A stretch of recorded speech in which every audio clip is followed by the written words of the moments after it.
ദമയന്തി, നിന്റെ മകൻ താളയിടുന്ന് എന്ത് കേട്ടാ കാണുന്നെന്ന് അറിയാമോ?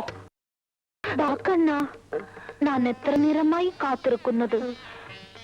എന്നിട്ട് വേണം കിടന്നുറങ്ങാൻ. എന്റെ തിരുമൽ ദേവാ, താളയും സെക്സ്, മേളലും സെക്സ്. താളയും സെക്സോ? നിന്റെ പുന്നാറ മകനുണ്ടല്ലോ നിർമ്മൽ, അവൻ താളയിരുന്ന് സായിപ്പിന്റെയും മദാമ്മയുടെയും വീഡിയോ കിസ് കാണുന്നു. അത്രയോ ഉള്ളോ കണ്ണ? സിന്നക്കുട്ടിയല്ലേ, അവൻ കാണട്ടെ. കണ്ണനില്ലാത്ത ജ്ഞാനം അവനെങ്കിലും ഉണ്ടാകട്ടെ. ദമയന്തി, നീയാണ് അവനെ സീത്തയാക്കുന്നത്.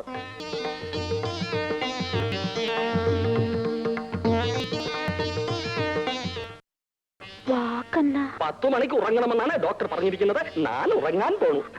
അത് സാരമില്ല കണ്ണ. ഹാഫ് അവർ കഴിഞ്ഞിട്ട് നമുക്ക് രണ്ടാക്കും ചേർന്നുറങ്ങാം. നീയല്ലേ പറയാറുള്ളത് ലഡ്ഡു കളിക്കരുത്, ജിലേബി കളിക്കരുത്, ശരീരം നന്നായിട്ട് നോക്കണമെന്ന്. ഇത് മാത്രം വിലക്കൊന്നുമില്ലേ? വിലക്കൊന്നുമില്ലേ?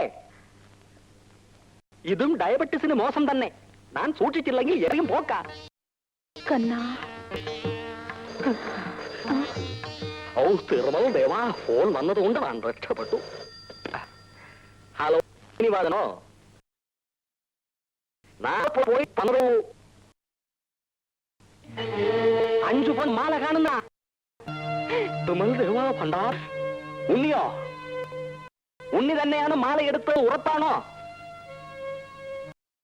അന്ന് കറുപ്പങ്ങൾക്ക് അവൻ സംശയം തോന്നി.